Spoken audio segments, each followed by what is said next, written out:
tenho certeza que o Senhor está trazendo resposta ao nosso coração nessa noite. Não coincidentemente, ela também fala sobre Pedro.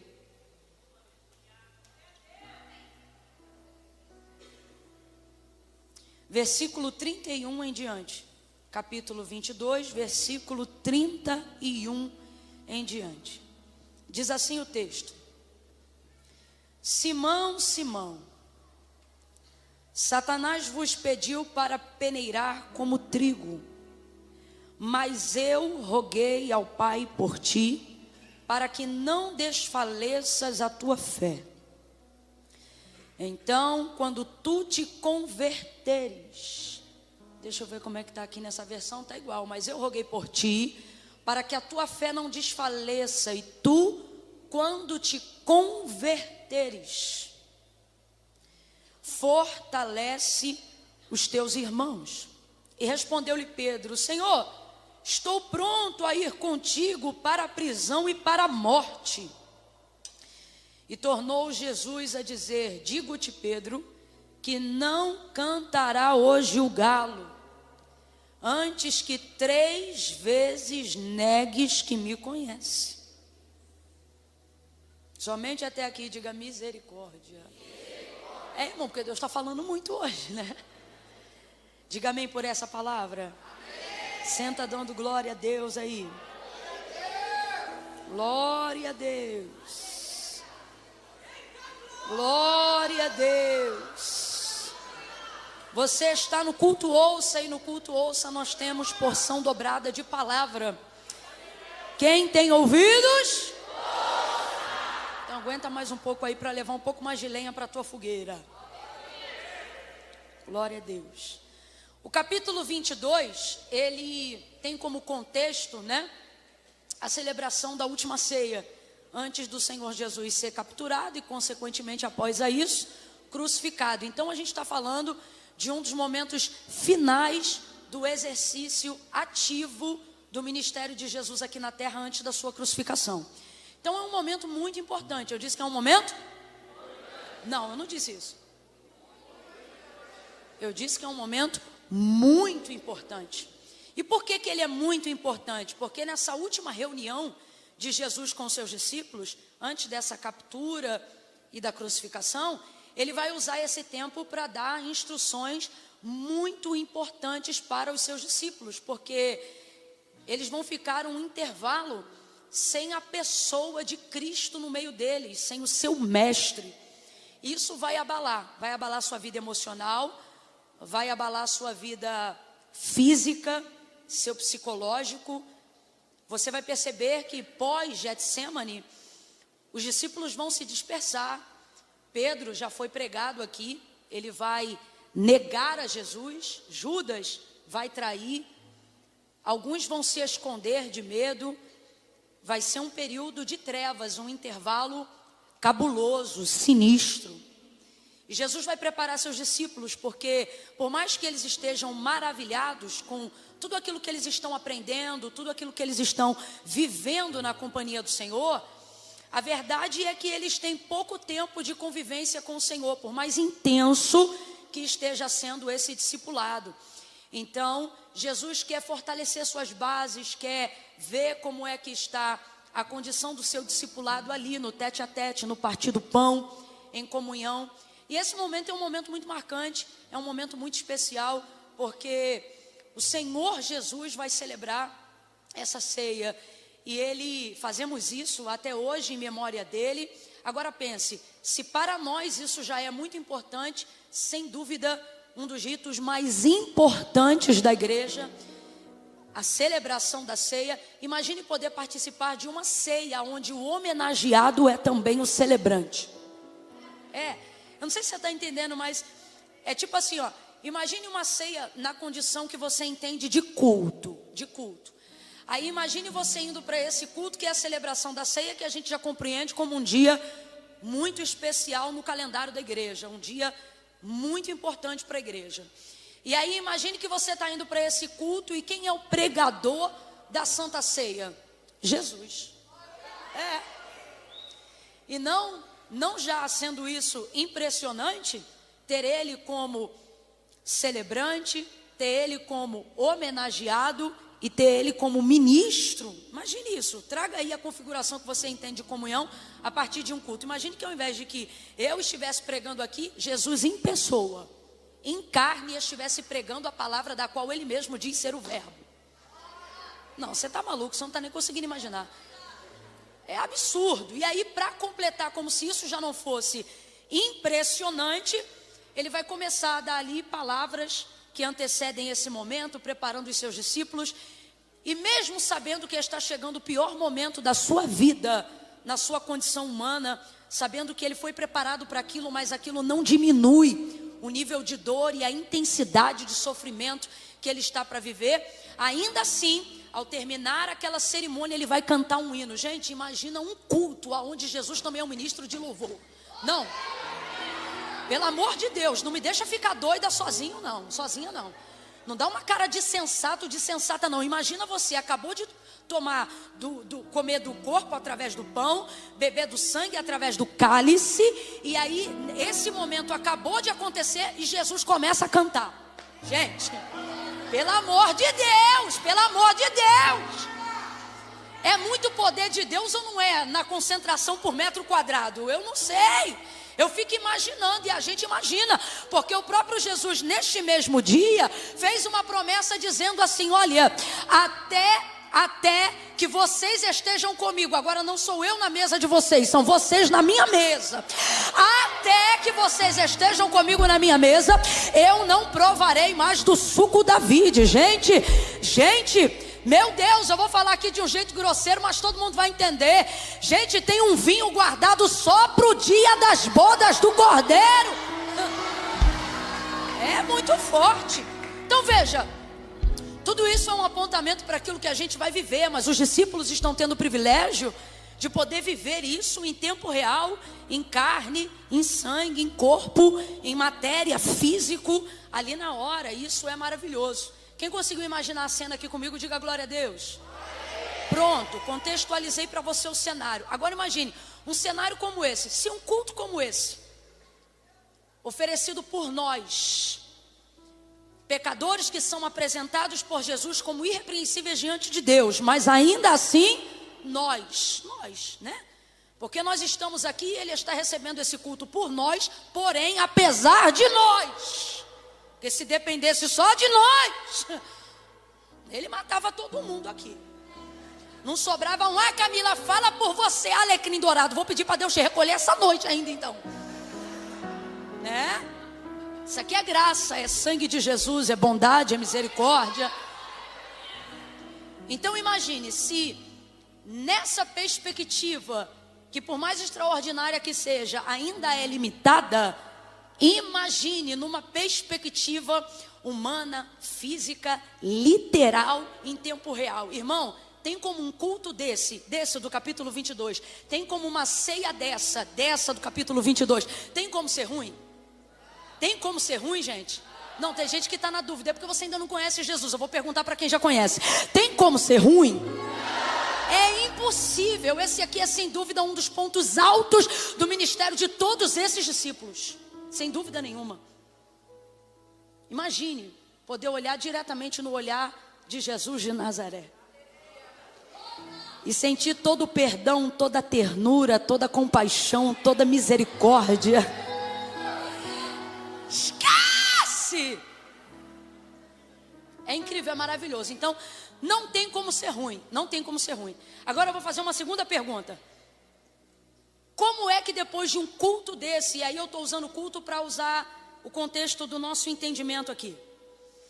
Tem como depois de um episódio desse, irmão, arrumar confusão num culto que Jesus é o pregador, num culto que Jesus é um cantor, no culto em que ele mesmo celebra a ceia, que fala sobre ele mesmo, ou seja, onde Cristo é o centro e Deus é glorificado no Filho e o Filho é exaltado no Pai.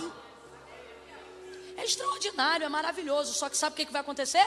Logo depois desse episódio, Jesus está falando que vai se retirar do meio deles. antecipando para eles a informação daquilo que está prestes a acontecer. A gente está falando aqui de papo de umas 6, 12 horas no máximo até que ele seja capturado. É literalmente, antes da crucificação, o último momento de comunhão entre Jesus e os seus. E aí, esse momento que eu acabei de narrar para você acabou de acontecer. Então Jesus está dizendo para eles o que vai seguir daqui por diante. E vai firmá-los. Vai fazer eles entenderem como eles devem se comportar. E como é que ele fala isso? Preparando eles, dando a eles a seguinte perspectiva, de que ele, por um tempo, não estará mais no meio deles. E quando eles ouvem isso, de vez se preocuparem em aonde ele vai estar, ou as coisas que estão para acontecer, o texto diz que eles começam a brigar entre si, porque eles começam a pensar, se o líder não está, quem é que vai liderar em seu lugar? E eles começam a questionar entre eles quem, pois, será o maior. Isso sobre a perspectiva de que alguém assuma o lugar de liderança, já que Jesus não estará mais naquele tempo presente entre eles. Isso é um absurdo e eu nem vou entrar nessa parte aqui da mensagem, porque senão a gente vai se estender. Uma cadeira de liderança, quando se esvazia, antes de saber quem vai tomá-la, eu nem vou colocar aqui esse quesito, porque Jesus é insubstituível. Mas, de uma maneira geral, qualquer cadeira de liderança, antes de ser substituída, primeiro ela precisa ser chorada por ter sido esvaziada, seja qual o motivo que for. Os discípulos não vão se comportar bem nessa hora. E aí o texto diz que forte discussão vai haver entre eles. E qual é o motivo da discussão? A discussão é ridícula, gente, porque depois de um episódio célebre, maravilhoso, memorável, eu poderia até dizer aqui, inenarrável, depois desse, eles vão estar brigando entre si para saber quem é o maior no meio deles. Que coisa ridícula! E eles começam a discutir, não discute fraco não, fala alto que nem eu estou falando aqui, eu imagino, porque o texto diz assim, ó, e houve forte discussão entre eles, alguém ficou com a cara vermelha, a veia do pescoço de alguém se levantou, a voz de alguém se sobressaltou ali, ao ponto que Jesus teve que entrar para intervir, e estando presente, tendo que se comportar ali, vendo eles discutirem como se ele não estivesse. Tamanha é a forma como a mente deles foi tomada pelo lugar, pela posição, pelo status. Aí Jesus vai dizer, olha, estando eu entre vós, em outras versões vai dizer assim, olha, quando eu estive entre vós, quando eles começam a se comportar como se Jesus não estivesse ali, o próprio Jesus se dirige a eles como se já não estivesse mais ali. Olha, quando eu estive entre vós, ou estando eu entre vós, quem é o maior? Não sou eu a maior autoridade? Então, e estando entre vós, o que foi que eu acabei de fazer agora? Estou parafraseando para a gente ganhar tempo. O que foi que eu acabei de fazer agora? Jesus acabou de se comportar como um servo, mesmo sendo Senhor. Ele amarrou a toalha na cintura, encheu a bacia de água e começou a lavar os pés dos seus discípulos antes da celebração. Então ele está dizendo, olha, no vosso meio é diferente de como ela no mundo. Lá no mundo, as maiores autoridades encontram os primeiros lugares e a posição de destaque. Mas no meu reino, aquele, pois, que quiser ser o maior, sirva. Entre vós não será assim como ela fora. Vai ser diferente. Jesus bota cada um no seu lugar e acaba com aquela discussão. Mas quando ele termina e acaba com aquela discussão, ele só chama um nome para chamar a atenção de maneira mais pessoal, direta e intencional. Quem é? Aí vamos lá, isso aqui é conjectura, não estou dizendo que a Bíblia afirma. É a liberdade que eu tenho para conjecturar diante do contexto que eu acabei de contar para você. Ele chama a atenção de geral, ele entrega a palavra de admoestação para todos, mas de maneira direta ele só chama um, que é Pedro, e não chama ele de Pedro, o nome que ele mesmo o deu. Mas chama ele de Simão, pelo nome que o conheceu antes de que Simão pudesse conhecê-lo. Simão, Simão. E aí ele diz, olha, Satanás pediu para cirandar, em outras versões, para peneirar você como trigo. A palavra foi para todos, mas a quem mais é dado, mas também será. E sim, ele deu mais a Pedro. Não foi sobre João e nem sobre nenhum outro a quem ele disse: tu és, e chamou o nome, Pedro. E sobre esta pedra eu edificarei a minha igreja. E a gente sabe que a visão do apostolado, ela é manifestada de maneira muito mais proeminente sobre a vida de Pedro. Ele é a liderança da igreja primitiva. E dentro desse contexto, Jesus agora vai chamá-lo, não de Pedro, mas vai chamá-lo de Simão. Porque o que eu estou vendo diante de mim não é um homem convertido. Simão, Simão, é crente, mas ainda não é convertido. Como é que a gente sabe que ele é crente? Ele está seguindo Jesus, ele reconhece que ele é o único mediador entre Deus e os homens, o Messias, o enviado de Deus. Como é que eu sei que ele é crente? Ele está na mesa com os 12 e acabou de cear. Completa para mim, por favor. Pedro acabou de? Vira para o teu irmão e fala assim: está ceando assim? Ah, Simão.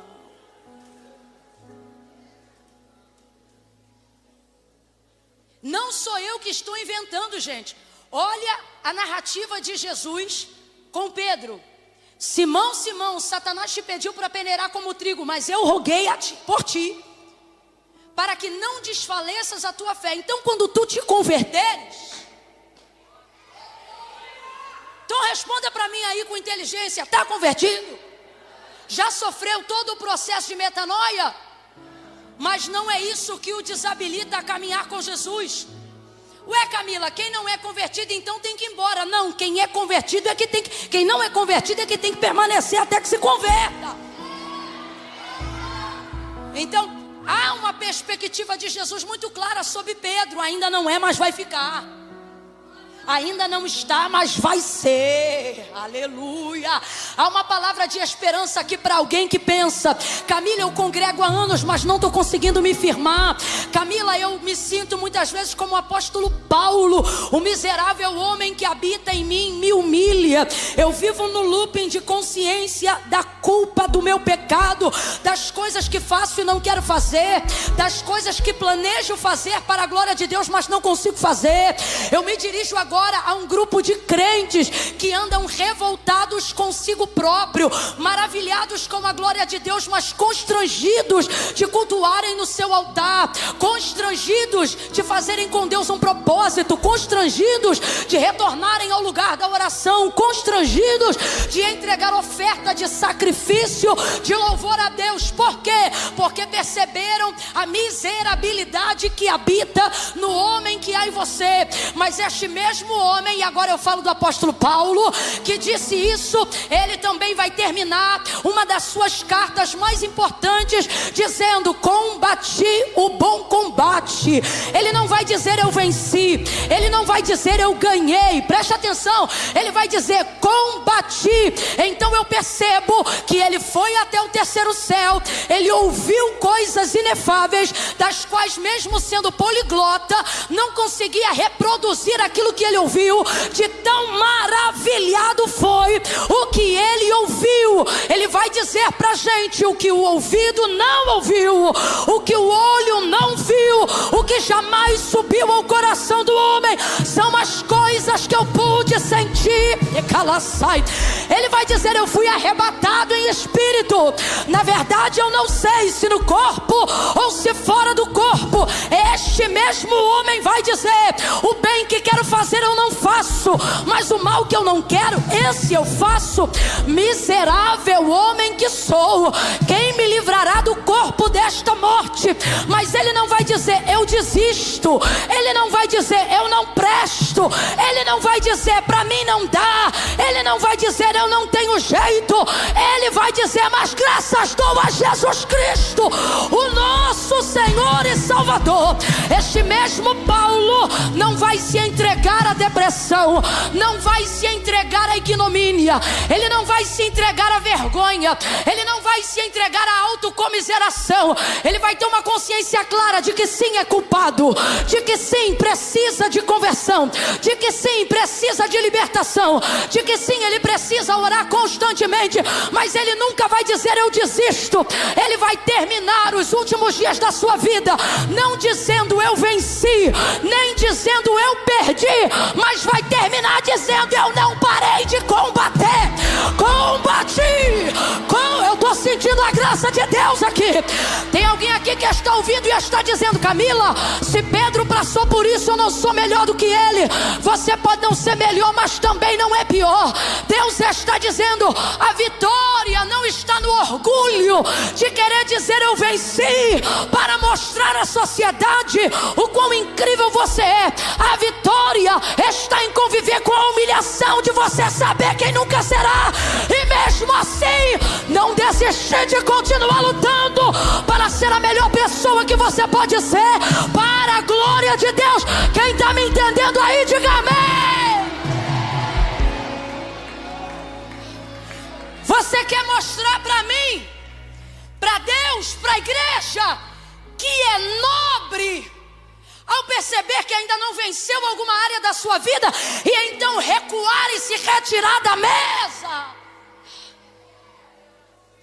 da convivência, dos cultos. Estou falando com gente agora que está assistindo online, porque diz assim: eu não posso pisar numa igreja nunca mais. E você está me assistindo agora do online, o Espírito de Deus está testificando essa palavra, e você diz assim: é comigo que Deus está falando. Sim, é com você. E por que não pode? Eu não posso, porque eu não tenho condições. Eu não posso fazer isso nunca mais. E sabe o que você pensa? Que isso te torna digno. Eu tenho essa consciência, eu tenho essa responsabilidade, pois eu vou falar duramente, a fim de alcançar a sua libertação com uma palavra muito clara. Isso não é humildade, isso é ego. Isso não é dignidade, isso é covardia.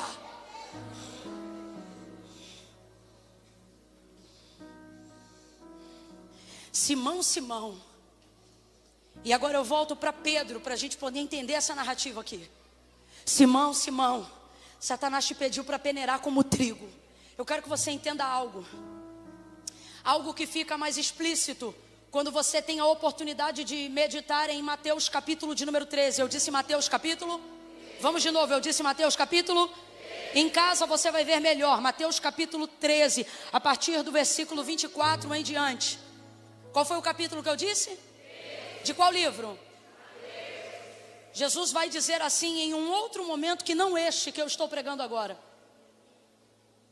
Lá em Mateus no capítulo 13, em um outro momento, ele vai conversar com seus discípulos dizendo assim: olha, mas o reino dos céus é semelhante a um campo,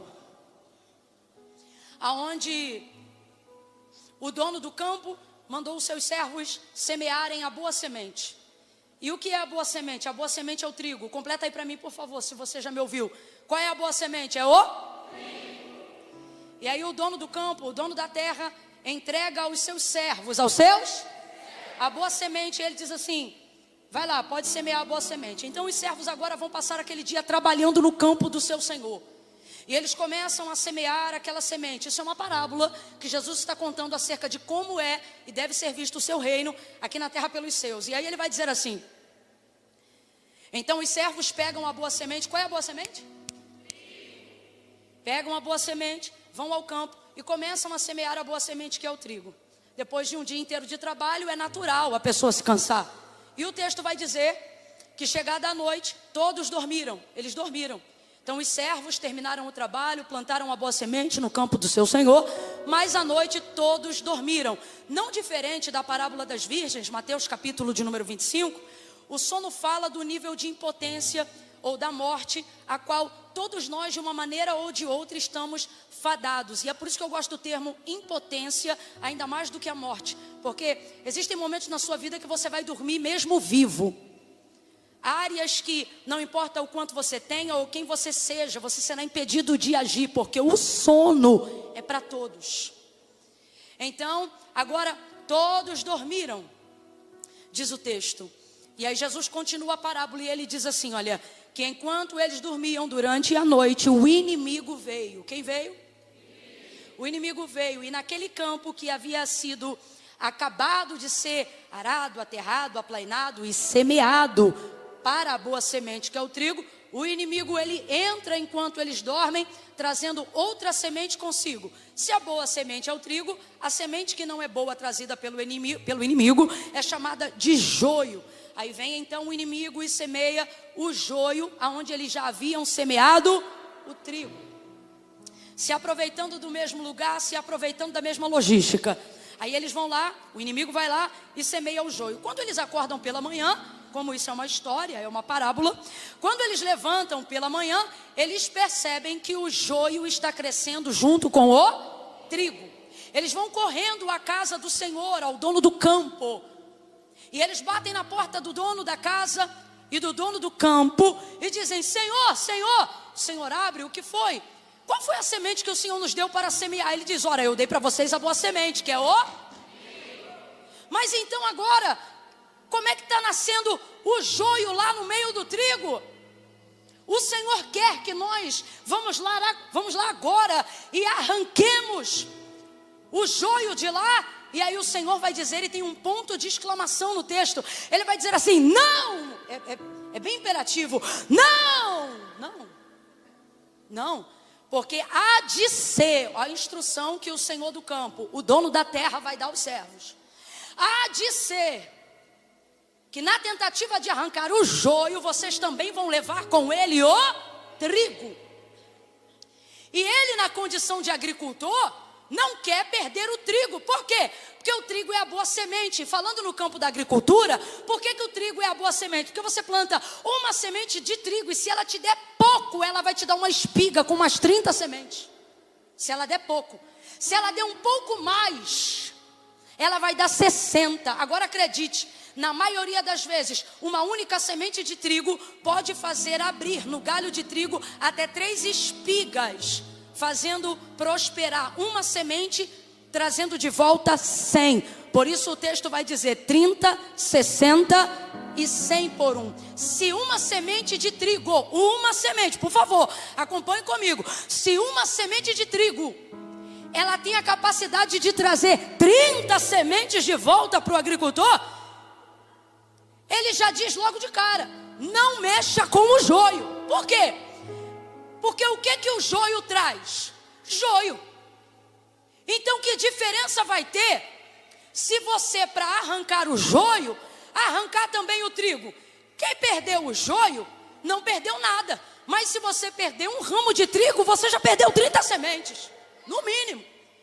Então o Senhor vai dizer não, porque há de ser que vocês, na tentativa de arrancar o joio, também vão levar com ele o trigo. E aí quem perde é o dono da terra.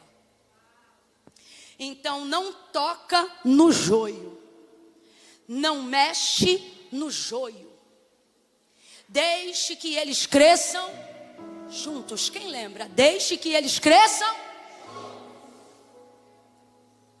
Você sabe quem se incomoda com o crescimento do joio? O servo, porque é ele que fica no campo. O dono do campo não está preocupado com o crescimento do joio. Agora, você sabe também outra pessoa que não pode ficar preocupada com o crescimento do joio? O trigo. Por quê? Porque está nítido no texto. O trigo cresce independente do joio. Então ele não tem que se preocupar se o joio está crescendo do lado dele. No final então, diz o Senhor da terra, e aí é Jesus encerrando esta parábola, e aí ele vai dizer assim, deixa eles crescerem juntos, e há de ser que no dia da colheita, no dia da ceifa, aí fica nítido. Por quê? Porque como o trigo cresce pesado, ele cresce com as espigas. Se ele for pequeno, se ele for pouco, ele já devolve 30. Se ele for mediano, ele devolve 60. E se ele vier carregado, ele devolve 100. Então o que acontece? À medida que ele cresce, ele vai se encurvando, porque o fruto traz peso. Agora, e o joio? O joio não, o joio é levinho. O joio, ele só tem aparência, ele cresce ali e ele só consegue ser extremamente semelhante ao trigo na fase do crescimento. Por isso, na parábola, Jesus vai dizer que o Senhor do campo vai dizer, deixa eles crescerem juntos. Por quê? Porque na fase do crescimento, nos primeiros dias do crescimento, o joio e o trigo são a olho nu praticamente iguais. Por isso ele vai dizer, vocês não vão conseguir identificar o que é joio e o que é trigo. E ali na retirada vocês vão acabar retirando também trigo, achando que é joio. E talvez possam até também deixar joio, achando que é. Porque na fase do crescimento eles são. Vamos, na fase do crescimento eles são. Camila, o que isso tem a ver com Pedro? Tem tudo a ver, porque quando Satanás pede para peneirar, não pede para peneirar como joio, pede para peneirar como? Porque joio não se peneira. Eu vou te explicar como que era o processo de recolhimento no dia da colheita. Deixa crescer o trigo e o joio junto. No dia da colheita a gente vai separar o que é joio e vai separar o que é trigo. Como é que funcionava a colheita? Recolhia tudo e começava a peneirar o trigo maduro e o joio que foi recolhido junto com o trigo. Aí vai passando. Se a gente vai falando de uma agricultura ainda anterior à peneira, a gente vai falar que todos eles ficavam depois da foice espalhados no campo. Aí alguém com uma carroça precisava passar com uma esteira por cima, com um menino novo ou um adulto muito magro, para que a semente pudesse ser craquelada. Então passava aquela esteira ou a peneira por cima e feria a casca do trigo. Como é que o trigo cresce? Por que o trigo não pode ser colhido antes do tempo? Porque quando o trigo é colhido antes do tempo, ele sendo trigo novo, completa para mim, fala aí, trigo novo. A semente cresce colada na espiga da casca. Então se você roça ele na peneira quando ele ainda é trigo novo, quando a peneira rasgar ou craquelar a casca, ela também vai ferir a semente. Porque o trigo novo depende de estar colado na casca para receber os nutrientes da terra e a semente continuar crescendo. Quando é que ele está maduro de vez, Camila?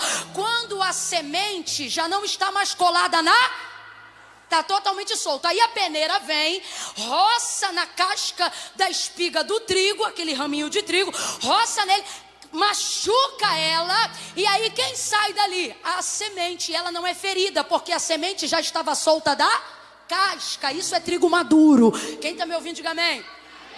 Por que não pode colher o trigo novo com o joio, com o trigo novo? Porque na fase de crescimento eles são extremamente semelhantes. Então se você pega um trigo novo e você raspa ele na peneira, você vai ferir a semente. Se ferir a semente, você estragou toda a semeadura, porque a semente ferida no celeiro estraga, precisa ficar conservada inteira. Então tem que esperar o trigo amadurecer, porque depois que ele amadurece, pode ferir todo mundo.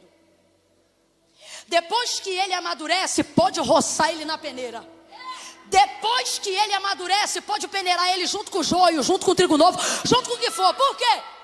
Levava então para o que eles chamam de vento oeste da cidade. O que é isso, Camila? Literalmente é onde o vento fazia curva. Quando roçava na peneira e não na esteira, olha como é que o joio saía. Ali, quem aqui já... Eu estou em Alphaville, eu esqueço disso. Mas, vamos lá, para você que ainda tem memória, para você que ainda lembra de onde o Senhor te tirou. Quem aqui já peneirou meio metro aí de areia? Olha lá, tem alguns ali, os outros estão com cara de se fui pobre, não me lembro.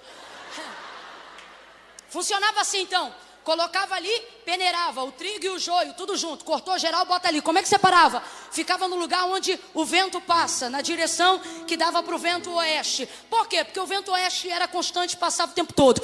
Então o que acontecia? Quando roçava, que machucava a casca, a espiga do trigo, na hora de jogar para o alto, jogou assim, vocês não vão entender, depois bota na internet para ver como é que é. Tu peneira ali, e tu joga e cai. Peneirou. Quando eles faziam assim, jogou, quem estava passando? Quem é joio não tem peso. Aí o que acontecia? O vento tirava da altura da peneira a casca do trigo e o joio que não tinha nada, e só caía de volta na peneira a semente. Aí separa a semente e voa a casca. separa a semente, o vento leva o joio, só fica a palha e queima ela no fogo. Camila, por que você está falando isso? Porque eu tenho duas verdades para entregar para dois tipos de pessoa. Se você é servo no campo, obedeça ao Senhor, pare de querer ser o defensor da obra. Evangelho não precisa de defensores, precisa de testemunhas. Evangelho precisa daqueles que aguentam a conviver, dando o testemunho de que eles são diferentes, independente das circunstâncias a seu redor. Tem gente que Deus chamou para ser servo, mas está agindo como se fosse o dono do campo. Agora eu vou lá e vou mostrar quem é crente de verdade. Vou mostrar com quantos paus se faz uma canoa. Agora eu vou mostrar para ela quem manda aqui. Passa o dia inteiro tomando conta da vida do joio, olhando as festas e as baladas que o joio está indo. Passa o dia inteiro vendo, deixa eu ver se o joio vai tomar ceia hoje, porque o joio não presta, mas não falta um culto. Aí você gasta a tua vida inteira cuidando da vida do joio, olhando para a vida do joio. Ou seja, você está o tempo inteiro na condição de servo, preocupado com o joio. Mas nesta noite Deus trouxe crente maduro hoje aqui para dizer assim: eu não quero você preocupado como o joio, eu quero você ocupado como o trigo. Vai cuidar de quem gera, vai cuidar de quem cresce. Quer se ocupar de verdade? Vai ser capelão, vai visitar os hospitais, vai ajudar os enfermos. Para de ficar na rede social vendo por onde o joio anda. Vai ver onde o trigo está e alimenta ele, rega ele. Veja, Deus não quer a gente preocupado com o joio, Deus quer a gente ocupado com o trigo. Há uma diferença, há uma diferença. Fale comigo, diga isso agora como gatilho para tentar não mais esquecer do que Deus está falando conosco hoje. Diga: Deus não me quer preocupado com o joio, Ele me quer ocupado com o trigo. Você vai ficar triste, mas se você aguentar até o final da mensagem, você vai entender.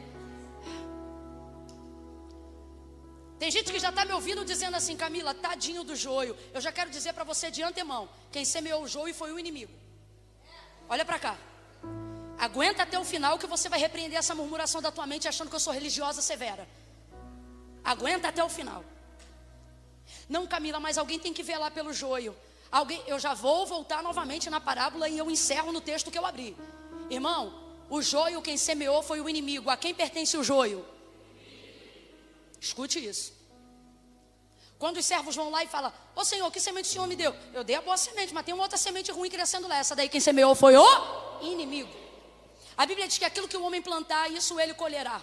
Então quer dizer que agora eu sou serva do Senhor, o inimigo planta e quem colhe sou eu? Olha para mim, você não trabalha para Satanás, você trabalha para o dono do campo.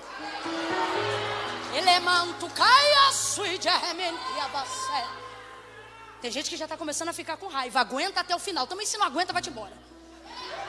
Que eu não posso ficar parando a mensagem o tempo todo para tentar te convencer. Quem semeou o joio foi o inimigo. Mas sabe qual é o nosso problema? Eu falo joio, você já pensa logo em pessoa. Porque você tem sua listinha de joio e está aqui dizendo que é religiosa sou eu. Você tem sua listinha de joio. Porque para você, todo mundo que não é crente igual a você é joio. Todo mundo que não frutifica igual a você é joio. Para você, quem não adora que nem você é joio. Só que se tem uma coisa que Satanás não tem o poder, é de semear pessoas. O que ele semeia são circunstâncias. Quando Deus fala da alma do homem, Ele também usa o exemplo do campo de trigo. E Ele não fala só da salva, Ele fala da alma humana. Ele, por exemplo, vai andar em um campo e Ele vai dizer assim aos seus discípulos: vocês dizem que faltam 3 meses para a colheita. É um outro episódio. E Ele vai dizer assim: vocês dizem que faltam 3 meses para a ceifa, mas eu vos digo, olhai para os campos, eles estão prontos. Nessa hora Ele não está falando só de quem está salvo. Sabe de quem Ele está falando? De que a alma de todo homem está preparada para que o evangelho seja semeado e o reino de Deus se estabeleça sobre a terra. Então veja, entenda isso. Quem tem mania de sempre comparar joio a pessoa é você, porque você julga pessoas pelo comportamento delas. Então toda circunstância indevida que ela traz faz você dizer que ela é joio. Só que e se nessa noite, a exemplo do que Jesus disse para Pedro, quando disse para ele: Simão, Simão, Satanás te pediu para se andar, para peneirar como trigo. E se eu te disser que nessa noite o que Jesus fez por Pedro é o que ele quer que nós façamos pelos trigos novos? Porque e se eu te disser que as pessoas que você tem na sua listinha chamando joio, joio, joio, na verdade são trigo novo, trigo novo, trigo novo, trigo novo, trigo novo, trigo novo, trigo novo. Lembra o que eu disse? Que no início do crescimento, trigo e joio são extremamente semelhantes. Extremamente. Então, tem gente que você olha e você diz: fulano é joio. E Deus está olhando para a mesma pessoa e está dizendo: não, fulano é. Agora, se é trigo que deixa cair na peneira, se é trigo que seja provado, se é trigo que seja roçado, afligido, castigado, se é trigo que vá para a peneira. Só que Jesus não deixou Pedro ir para a peneira, porque eu te disse no início como é que funciona no campo da agricultura daquela época. Se o trigo novo vai para a peneira, quando a peneira ferir a casca, também vai ferir a semente. Então Pedro é trigo, mas é trigo. Então eu roguei ao Pai por ti, para que não desfaleças a tua fé. Vem comigo. Aí ele diz assim: mas quando tu te converteres, ou seja, você ainda não está, mas você vai. Até lá eu vou te cobrir. Até lá eu vou orar. Por que ele está dizendo? Até você amadurecer.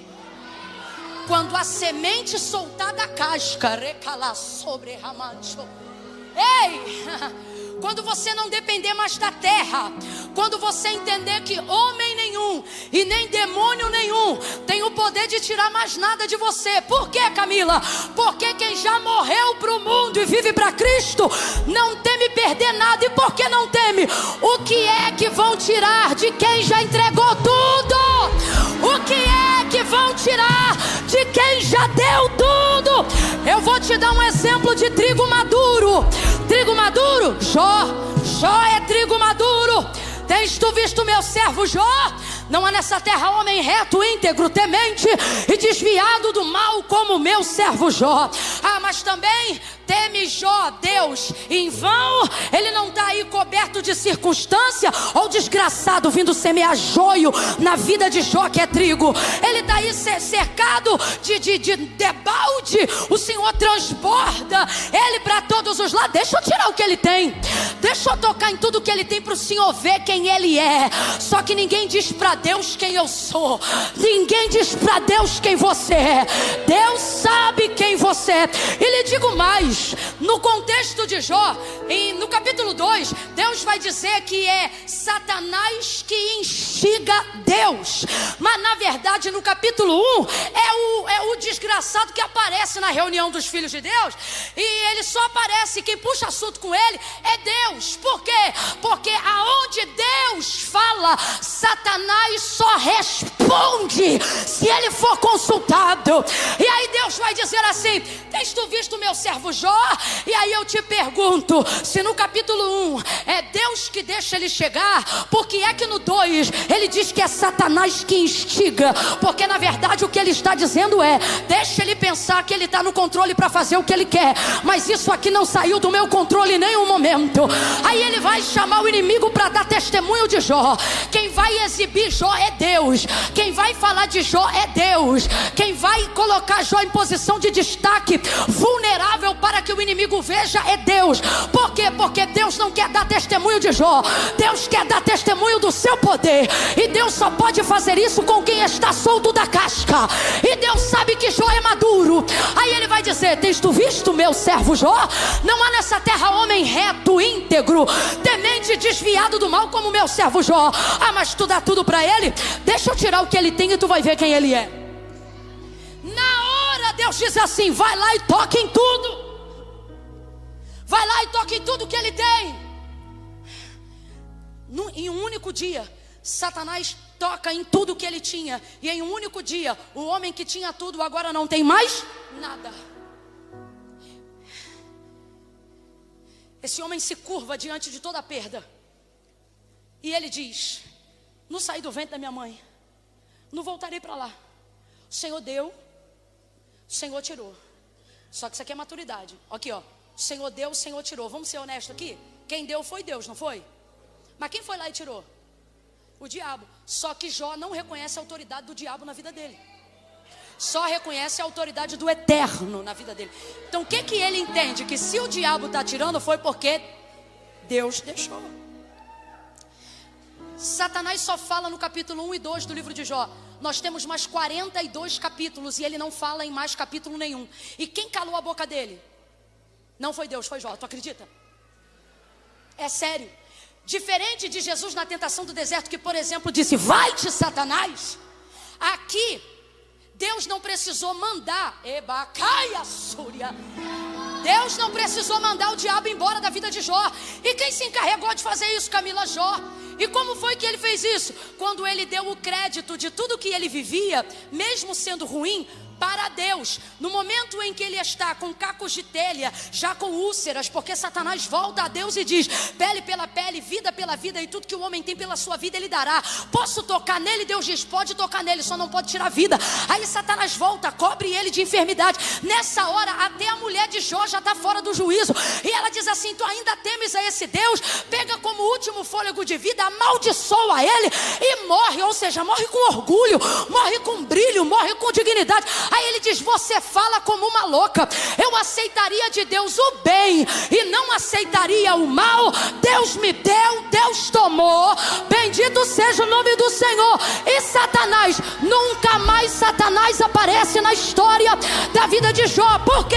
Porque Jó está prostrado, com cacos de telha coçando a ferida, em cima de um monte de lixo, fora de casa, fedendo, aparentemente sem ter ao que se apegar. E o texto diz que Deus havia posto um cerco ao redor de Jó. E como está Satanás? Ao derredor. Porque para quem tem cerco, ele não fica ao redor, ele fica ao derredor. É Deus dizendo: respeita a cerca, respeita a cerca. E ele está ali, mas não pode tocar na vida de Jó. Mas ele quer receber o crédito do que ele fez. E o que ele fez?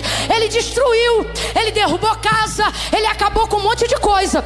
Então não seria errado se Jó dissesse assim: Deus me deu, o diabo tomou, seja todavia bendito o nome do Senhor. E o nome de Deus continuaria sendo glorificado e Jó continuaria sendo adorador.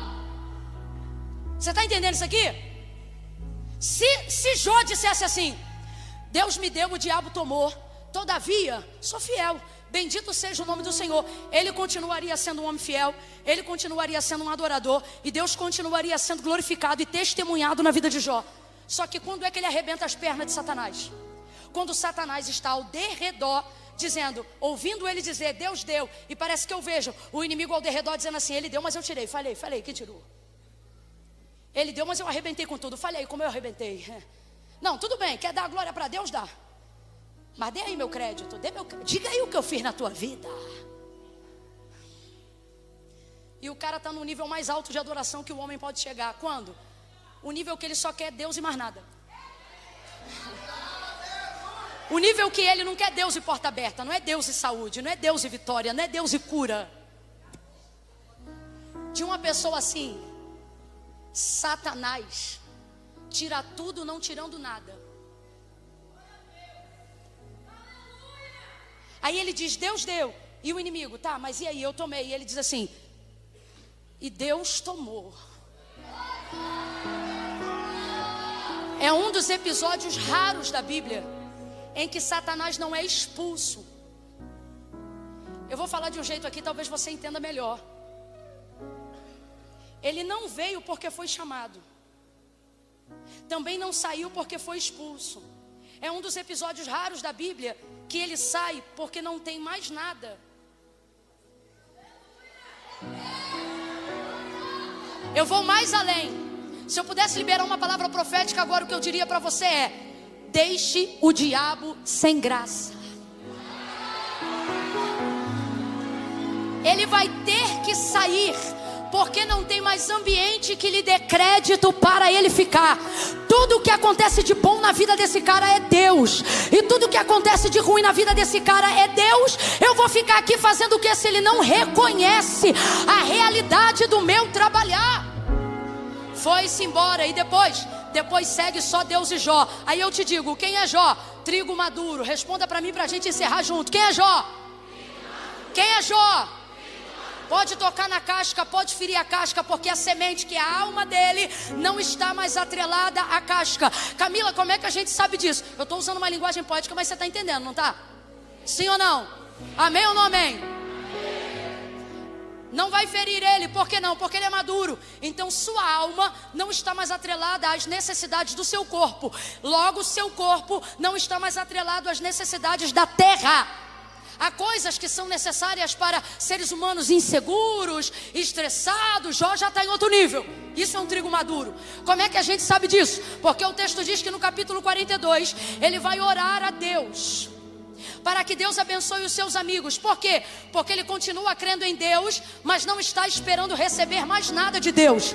Quando Jó diz no capítulo 42 assim: olha, agora bem sei eu que tudo podes, e nenhum dos teus planos ou pensamentos ou desígnios podem ser impedidos. Jó não está dizendo eu creio que tu vai me dar vitória, não. O que ele está dizendo é: agora eu entendi que o Senhor é tão Deus e eu sou tão teu, que tu pode fazer comigo o que tu fez, e tu vai continuar sendo o meu Deus. Tanto é que ele não ora mais por ele. Não ora mais por ele. Ele ora a Deus, mas agora ora pelos seus amigos. Não tenho mais expectativa de receber nada, mas tenho expectativa de que eu pedindo, Deus me ouça e abençoe meus amigos. E começou a orar pelos seus amigos. Aí o texto então, célebre e famoso, vai dizer: e Deus virou o cativeiro de Jó. Ou seja, a situação a qual ele estava preso, enquanto ele orava pelos seus. E Deus deu a Jó em dobro tudo o que dantes ele possuía. Então ele recebeu muito mais do que o que ele tinha antes. Ratificando aqui, Satanás está dizendo lá no início: me deixa tirar o que ele tem para que o Senhor veja quem ele é. Deus diz: toca, tira. Por quê? Porque fica claro no processo que quem ele é não foi forjado e não depende daquilo que ele tem. Então toca no que ele tem para que você veja quem ele é. Tocou no que ele tinha e ele continuou sendo, porque ele não dependia do que ele tinha para saber quem ele era. Aí lá na frente, Deus vai dar em dobro tudo. É Deus dizendo assim: olha, você não é por causa do que você tem, mas agora eu vou te dar tudo em dobro. Por quê? Porque você não é por causa do que você tem, mas você tem e vai ter muito mais por causa de quem você. Eu vou contar de 1 a 3, tu vai gritar pro vizinho aí, vai dizer assim para ele: amadurece, trigo. No 3, calma que eu quero ver você gritando. Eu vou contar de 1 a 3, tu vai olhar para ele ou para ele vai dizer: amadurece, trigo. É 1, é 2, é 3. 3, diga. Bota a mão no ombro dele ou dela e dá uma sacudida e diz: amadurece, porque a peneira vem aí, irmão. A peneira vem aí. Estamos sendo guardados, estamos sendo fortalecidos, mas a peneira vem aí. E quem tiver preso na casca vai ser ferido, mas quem mais maduro, ele dá resultado. Quero dizer para você que ainda tem um pai, uma mãe, um filho, um marido, uma esposa que ainda não é convertido, não chame ele de joio. A partir de hoje ele vai entrar numa nova escala que você aprendeu. Qual é a escala? Camille, o que eu faço com ele até lá? O que Jesus fez com Pedro. Rogue por ele, ore por ele, peça por ele. Sabe por quê? Novo, ele está te dando trabalho, mas maduro, ele vai ser pioneiro nos projetos que você sonhou. Ele vai ser a continuidade da sua chamada. Vamos falar rasgado? Novo, Pedro negou Jesus 3 vezes, mas maduro na primeira mensagem ganhou 3.000 almas de judeus convictos. Novo, ele fez bagunça depois da ceia, gritou com quem não devia, arrumou confusão e tumulto, porque trigo novo é assim, extremamente parecido com joio. Discute na internet, fala comentário, faz besteira, às vezes se arrepende, às vezes precisa ser disciplinado, porque é trigo novo. Ele cortou a orelha do soldado Malco. Obviamente estava mirando no pescoço ou na cabeça, porque trigo novo é atrapalhado, é intempestivo, faz o que não deve. Novo, ele arranca a orelha do homem, mas maduro, ele cura uma multidão de surdos que nunca haviam ouvido falar do evangelho que ele pregava. Maduro e não novo. Ao ver a cruz, ele não sente medo como quando era novo na fogueira que foi pregada. Conhece ele? Não. Já teve com ele? Eu não sei do que você está falando. É porque era novo, mas maduro. A guarda romana vai julgar ele e vai dizer: tu vai morrer morte de cruz. Eu só tenho um pedido, ele vai dizer. E alguém pensa, quem conheceu o trigo novo, quando vê ele maduro, vai pensar: que é, covarde? Vai negar? Vai pedir arrego? Não, isso é quando eu era novo, agora eu estou maduro. Faz um favor. Qual? Te livra da cruz? Não, vira ela de cabeça para baixo e piora, porque eu não sou digno de morrer a morte do meu Senhor. Pega na mão do teu vizinho aí agora, segura a mão do vizinho, vai, pega na mão dele, sacode ele e diz: 2025, fala, 2025, você tem 5 meses.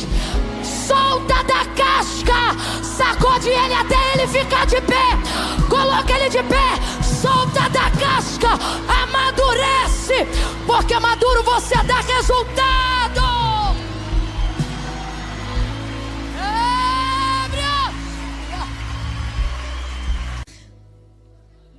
Mas ele te respeita sabendo que você é trigo.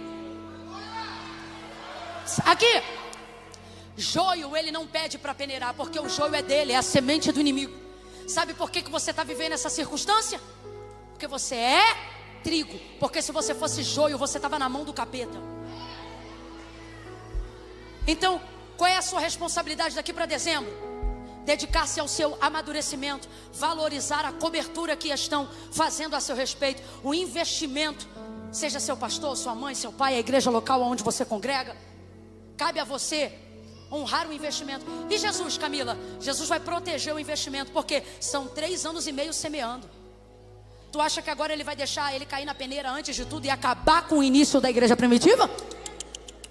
Deus está dizendo: quando você desiste de orar por quem você ama, você não desiste da pessoa, você desiste do que Deus te deu. Ore, cubra. Porque aqui hoje só tem 2 opções: ou você é servo e vai cuidar de trigo, ou você é trigo e tem 5 meses para amadurecer. Camila, mas vai dar tempo? Vai dar, porque o trigo normal só precisa de 100 dias para começar a se fortalecer. Você tem 5 meses. É 5 meses? Falei certo, gente? É, estamos em agosto, não é? É ou não é? Eu não me irrito uma hora dessa. Você tem 5 meses. Feche os seus olhos, curva a sua cabeça. Qual é a oração, Camila? Peça ao Senhor: Senhor, me solta da caixa, que eu estou muito preso. Preso aos meus investimentos, preso ao meu dinheiro, preso ao meu status, preso ao prestígio social. Eu estou cada vez mais vulnerável aos ataques do diabo, porque ele está percebendo o medo que eu tenho de perder, o quão apegado à casca eu estou.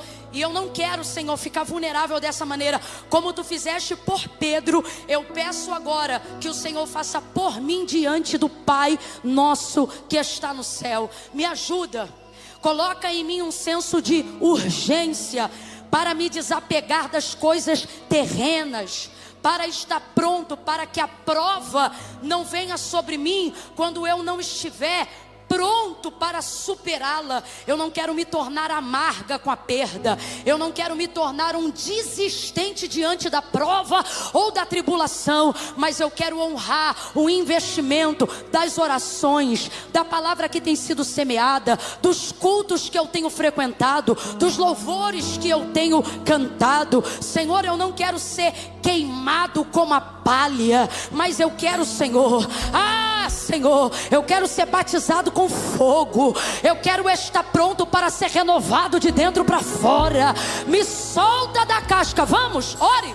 Ore, amadureça a sua oração. Você que não consegue fechar o olho 1 minuto, esforce-se, amadureça a sua oração. Você que não consegue organizar seus pensamentos, eu estou orando com você agora. Não me deixe orando sozinha. Ore comigo, homem. Ore comigo, jovem. Ore comigo, mulher. E peça ao Senhor: Senhor, fortalece a minha alma, fortalece o meu espírito, enfraquece a minha carne, me ajuda a voltar a jejuar, me ajuda a me desvencilhar de todas as distrações que me fazem ficar cada vez mais apegado ao mundo, cada vez mais apegado ao dinheiro, cada vez mais apegado ao prestígio, à aprovação humana. O sangue de Jesus tem poder.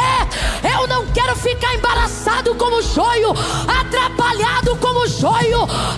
Senhor, me dá crescimento, me dá fortalecimento, em nome de Jesus.